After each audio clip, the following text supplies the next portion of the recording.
Good evening everyone, my self Neha और आप सभी का मेरे इस यूट्यूब चैनल पे बहुत बहुत स्वागत है। आज की इस वीडियो में हम जानने वाले हैं नासिरुद्दीन महमूद के बाद। पिछली वीडियो में हमने जाना था अलाउद्दीन मसूद शाह के बारे में और उनके बाद अब गद्दी पे बैठे थे नासिरुद्दीन महमूद, जिसके बारे में हम आज की इस वीडियो में चर्चा करने वाले हैं। नासिरुद्दीन महमूद जो है इन्होंने ये गद्दी पर कैसे बैठे और इन्होंने अपने शासनकाल के समय में क्या क्या कार्य किए थे और इनके शासनकाल में किस प्रकार से बलबन ने अपना पूरा नियंत्रण जो है शासनकाल का अपने हाथों में ले लिया। तो यही आज की वीडियो में हम विस्तार से चर्चा करने वाले हैं। तो चलिए शुरू करते हैं अपने इस महत्वपूर्ण टॉपिक की तरफ। तो चलिए जानने वाले हैं हम नासिरुद्दीन महमूद के बारे में। नासिरुद्दीन महमूद जिनका शासनकाल रहा था 1245 से 1265 ईस्वी तक इनका शासनकाल रहा।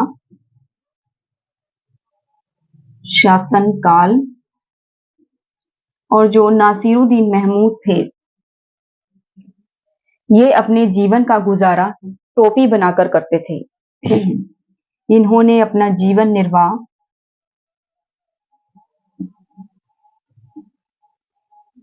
कैसे किया? ये टोपी बनाकर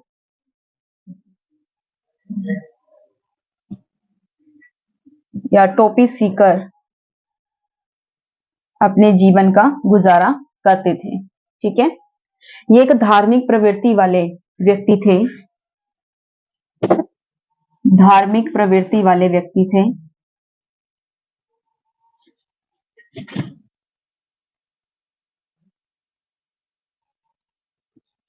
नासिरुद्दीन महमूद जो कि बलबन के दामाद थे। बलबन ने नासिरुद्दीन महमूद बलबन ने अपनी पुत्री का विवाह नासिरुद्दीन महमूद से किया। नासिरुद्दीन महमूद से किया। बलबन कौन है? अब यहां पर मैं आपकी जानकारी के लिए बता दूं कि जो इल्तुतमिश है उसने अपने राज्य दरबार में 40 अमीरों को नियुक्त किया था राज्य प्रबंध चलाने के लिए। वो उनकी हेल्प लेता था। ठीक है, तो वो 40 जो अमीर थे जिन्हें इतिहास में तुर्कान चहलगानी के नाम से भी जाना जाता है। मैंने इल्तुतमिश पर पहले एक वीडियो अपलोड की हुई है अपने चैनल पर, आप जाकर देख सकते हैं, उसमें पूरी डिटेल आपको मिल जाएगी। तो जो इल्तुतमिश है उसके जो 40 अमीर थे वो जो सुल्तान है यानी कि जो इल्तुतमिश है उसके सामने तो वह उसकी हेल्प करते थे या उसके जो है बहुत ज्यादा मददगार बनते थे, लेकिन उसकी पीठ पीछे वो एक सुल्तान के खिलाफ ही जो है षड्यंत्र रचते थे। इसी प्रकार से जब इल्तुतमिश की मृत्यु हुई और उसके बाद जितने भी शासक आए तो उन्हें गद्दी पर उतारने में या उन्हें गद्दी से हटाने में सबसे पहला हाथ जो है उन 40 अमीरों का ही रहा।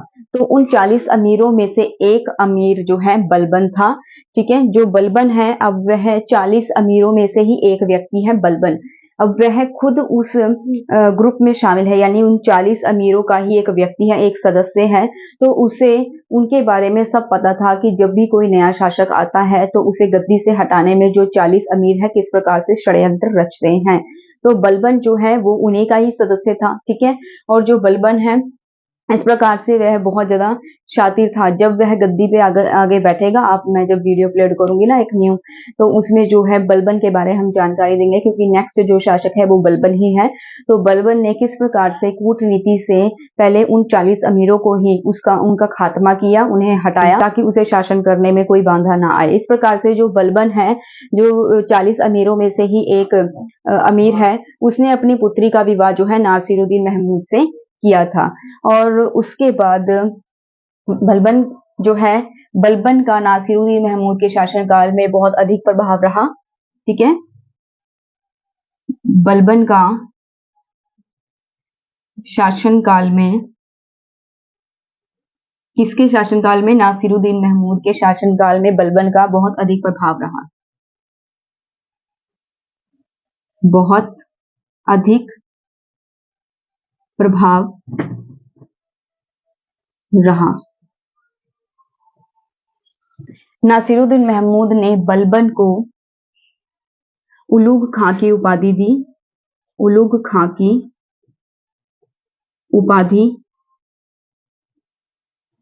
दी और सैनिकों पर कंट्रोल करने के लिए उसने बलबन को नायब ममलिकात के पद पर बिठाया।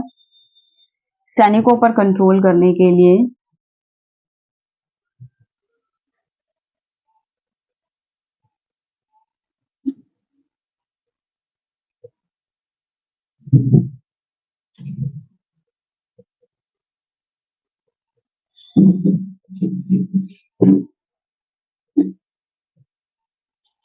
ठीक है। तो जो नासिरुद्दीन महमूद है उन्होंने उलू खां की उपाधि दी थी इसे बलबन को और साथ ही सैनिकों पर नियंत्रण किया। नायब ममलिकात के पद पर भी जो है उसे बिठाया। बलबन के समय में भारतीय मुसलमानों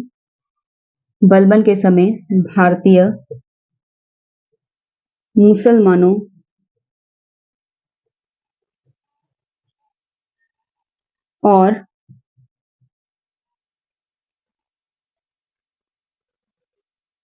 गैर तुर्कों ने षड्यंत्र किए।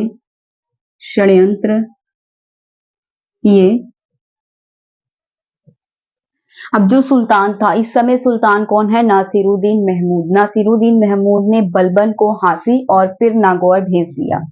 ठीक है। नासिरुद्दीन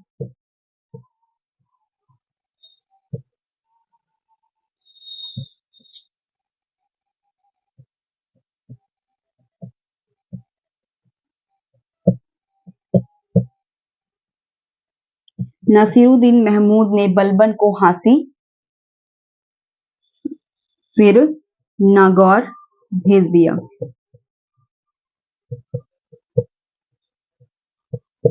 अब बलबन को जो उपाधि दी हुई थी नायब ए ममलिकात की, वहां पर एक नए व्यक्ति जिसका नाम था इमादुद्दीन रेहान। ठीक है। नायब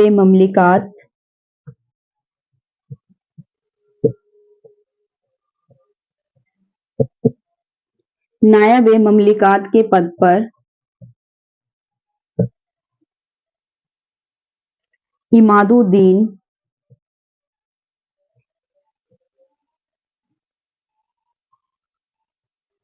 रेहान को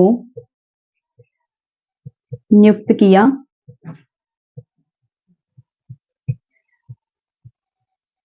और जब इमादुद्दीन रेहान को इस पद पर नियुक्त किया, नायब ए ममलिकात के पद पर, तो उसको सहन करना जो तुर्क अमीर थे उनके लिए असहनीय हो गया और फिर दोबारा से जो है बलबन को बुलाया गया और बलबन को इस पद पर बिठाया गया।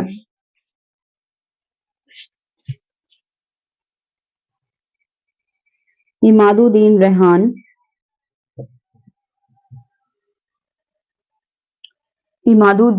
रेहान को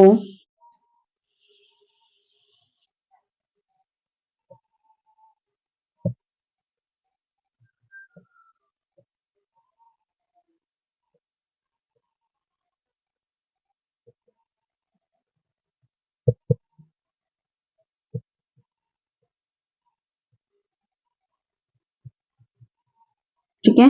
और दोबारा से जो है बलबन को बुलाया गया और बलबन को इस पद पर बिठाया गया। ठीक है। फिर दोबारा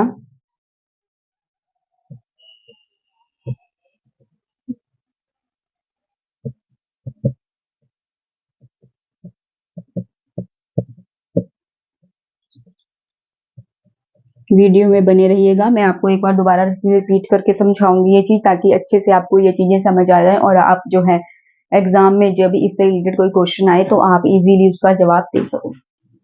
अब 1265 ईस्वी में नासिरुद्दीन महमूद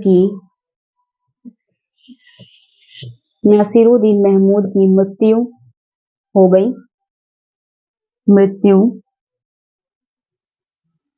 हो गई। ठीक है। और यहाँ पर इतिहासकार अहमद सरहिंदी का मानना है,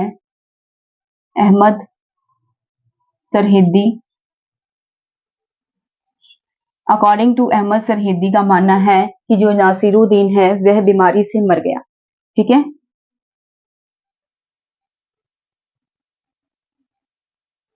अकॉर्डिंग टू इब्न बतूता, यानी इतिहासकार जो इब्न बतूता है, इतिहासकार इब्न बतूता के अनुसार नासिरुद्दीन महमूद जो है उसे उसके नायब ने ही मार दिया और बाद में खुद सुल्तान बन गया।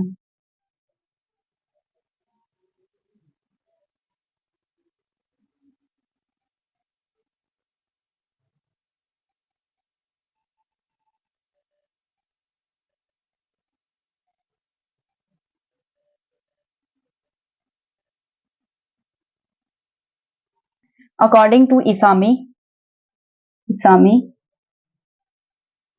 नासिरुद्दीन महमूद को विष दिया गया, जहर दिया गया, ठीक है। और ये बात दिल्ली के नागरिक भी जानते थे।